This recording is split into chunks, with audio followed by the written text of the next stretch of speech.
So, why don't you tell our listeners, what do you mean by scientific materialist manifesto? Sure. I've started noticing this really interesting shift in this genre of books. The scholars that are writing these days seem to have recognized the fact that as human beings, we're not entirely satisfied with explanations just for the material stuff of the universe.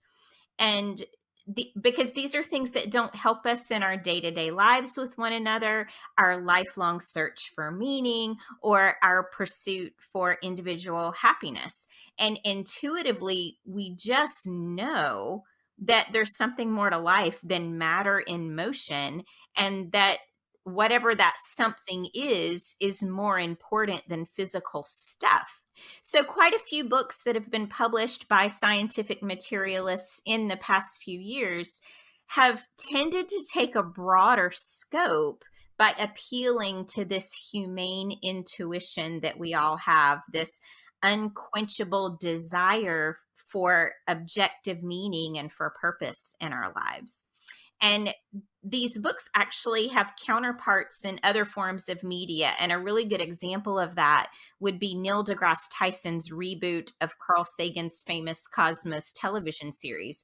Has this very strong materialist bent, but it also uses lots of language and images that are meant to inspire awe and wonder at the grandeur of the universe, and then also at the marvels of the scientific enterprise, which is continually uncovering more and more information about the universe. So even though this series is a science series per se, it really does a lot to try to appeal to our human need for the transcendentals, but without including anything that's actually transcendent.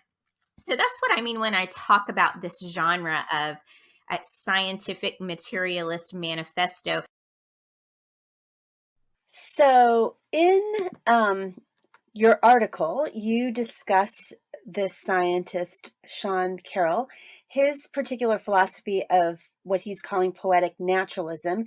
And I wanted to ask you a little bit about it. And if our readers, our readers and our actual listeners aren't familiar with Sean Carroll, he is a professor at Caltech in the Los Angeles area, and he studies physics and astrophysics and philosophy, and seems to me to be one of those scientists who has this like layperson approach. So he has a podcast that he releases weekly called Mindscape, and he talks not just about science, but he talks about philosophy and culture and the arts and things like that.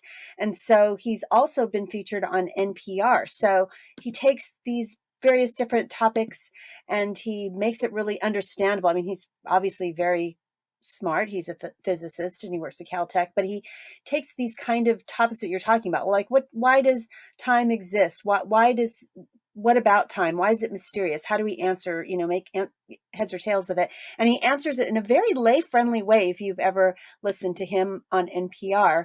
So what is his particular philosophy of poetic naturalism and how does it work? So, Carroll's scientific materialist manifesto, as I call it, is entitled The Big Picture on the Origins of Life, Meaning, and the Universe Itself. So, you can get just from the title that he's going to go beyond the science and speak to some of these more humane issues. And he uses this phrase, poetic naturalism, to describe his philosophy of the whole of our human experience. And this is his attempt to offer a more comprehensive understanding of the world than science alone can provide. So he argues that along with the material reality that science describes, we can also incorporate our inner human experience. And this is how he phrases it. A poetic naturalist says that we can have two very different sounding ways of describing the world, a physics level story and a human level story. which invoke separate sets of concepts and yet end up being compatible in their predictions concerning what happens in the world. He says, Poetic naturalism asks us to take the dramatic step of viewing meaning in the same way we view other concepts that human beings invent to talk about the universe. It's up to you, me, and every other person to create meaning and purpose for ourselves. So I'll pause there and just point out he's admitting that these things are ways that we look at the world from a human perspective, but ultimately they are invented as ways to just describe our experience. And then he goes on, and I love this passage. He says, maybe we're fooling ourselves if we think we can find fulfillment once we accept that we're part of the physical world, patterns of elementary particles beholden to the laws of physics. Sure, you can say you're leading a rich and rewarding life based on your love for your family and friends, your dedication to your craft, and your work to make the world a better place. But are you really? If the value we place in such things isn't objectively determined, and if you won't be around to witness any of it in 100 years or so, how can you say your life truly matters? Okay, I'll stop there for a moment and say, when I read that passage, I was stunned. I was like, wow, he is really nailing the very point that I want to make. He's pointing out the two things that I mentioned earlier in this podcast, that we have to have an objective standard for these things and that we have to have perpetual existence. So he's admitting these things. And so then he goes on to respond to this idea, and he says, oh, that's just grumpiness talking. And he ultimately believes we should just go right on cultivating positive attitudes and happy beliefs about meaning and purpose at the subjective human level, in spite of the stark reality of the situation that we really find ourselves in. So we should simply pretend rather than face up to the logical outworking of scientific materialism. And that seems so intellectually dishonest.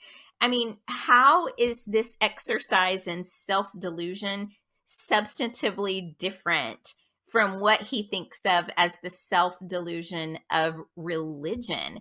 This is a classic double standard at best and outright hypocrisy at worst, I think. And as a side note, one thing that's very interesting to me is that this doesn't jive at all with the philosophy of scientism, which says that anything that's part of actual reality is something that can be investigated using the methods of science. And many of these authors, like Sean Carroll, espouse scientism in their attempts to discredit religion. But then on the other hand, they're doing this exercise in self-delusion of pretending that these feelings we have about meaning, value, and purpose are just important enough for us to keep pretending. I alluded a little bit to this earlier when I mentioned Neil deGrasse Tyson's interesting social media posts about the grandeur of the universe. That's a good example of a technique that I've seen quite frequently. And it's this attempt to emphasize how spectacular and mind-blowing our universe is, to sort of inspire a deep sense of awe and wonder at the universe. It's this attempt to make the cosmos itself sort of a surrogate for transcendence. And they pair this with the stunning achievements that mankind has made in the natural sciences. And that's supposed to give us this feeling of transcendence without actually invoking any kind of transcendence. And another way we see this is through all of the language about uh, making grand leaps in scientific progress for the sake of future humanity. For listeners who have perhaps read Clay Jones' book, I believe it's called Immortal. Is that the name of the book? Yeah, he talks about the quote unquote immortality projects. I think these scientific materialists very much view the scientific enterprise as the grand immortality project for themselves and for humankind more broadly. So, again, it's this surrogate for transcendence. Now, one of the books I talk about in the article is Brian Greene's book entitled Until the End of Time. And he illustrates this very technique that I'm referring to. He writes, "We are ephemeral, we are evanescent, yet our moment is rare and extraordinary, a recognition that allows us to make life's impermanence and the scarcity of self reflective awareness the basis for value and a foundation for gratitude. While we long for a perdurable legacy, the clarity we gain from exploring the cosmic timeline reveals that this is out of reach. But that very same clarity underscores how utterly wondrous it is that a small collection of the universe's particles can rise up, examine themselves and the reality they inhabit, determine just how transitory they are, and with a flitting burst of activity, create beauty, establish connection, and illuminate mystery." Green is just so poetic. He's a fabulous writer, and I read everything that he publishes because he just has this flair for prose. But ultimately, if we dig down to what it is he's actually claiming here, we have to recognize that no matter how vast and beautiful and ancient the universe is or becomes, or how powerful human sciences are, they can't ever escape the bounds of finite space time. They never become transcendent, and they can't function to supply our human need for the transcendent things. We yearn for something so much more than the material, something, or maybe I should say someone, in which to find genuine, authentic, objective meaning, value, and purpose. And we all yearn for there to be something beyond this one brief, fragile life. God has put eternity into our hearts, as Ecclesiastes 3:11 says. Even the most strident atheist, for example, lives as if there are really such things as right and wrong, and as if human beings truly have an objective intrinsic value. So they demonstrate this in the way that they talk, and they fight for their favorite social causes. They have their own moral hot button issues. They will endorse praise, blame, and legal ramification for lawbreakers. Their entire lives are what I refer to as this big tragic absurdity, because it looks like one big game of pretend, because scientific materialism cannot underpin these things that are so central to how they're living their lives. And what we can conclude is that scientific materialism as a philosophy, as a worldview, is impossible to live out. And it doesn't take a whole heck of a lot of reflection to realize that this is true. Deep down, we all know it. And that's why authors like Brian Greene and Sean Carroll are so encouraging about, well, let's discover our own meaning and let's live as if this ultimately matters, because then that's great for the human race and we can be happy and have all the warm fuzzies. So that's what I mean about not living it out with consistency. They're arguing for this one view of ultimate reality, but then they can't live as if it's true, because you end up in all sorts of problems. So, as we've kind of talked about this and you've really unpacked the deficiencies of the scientific materialist manifesto, what's the value of it for Christian readers and apologists to think about it and be able to answer it? Well, as I said before, I greatly enjoy reading Brian Greene. He's probably my favorite author of this genre that I'm calling Scientific Materialist Manifesto. I enjoy these kinds of books, especially when the author, like Greene, is very honest about the philosophical ramifications of the view.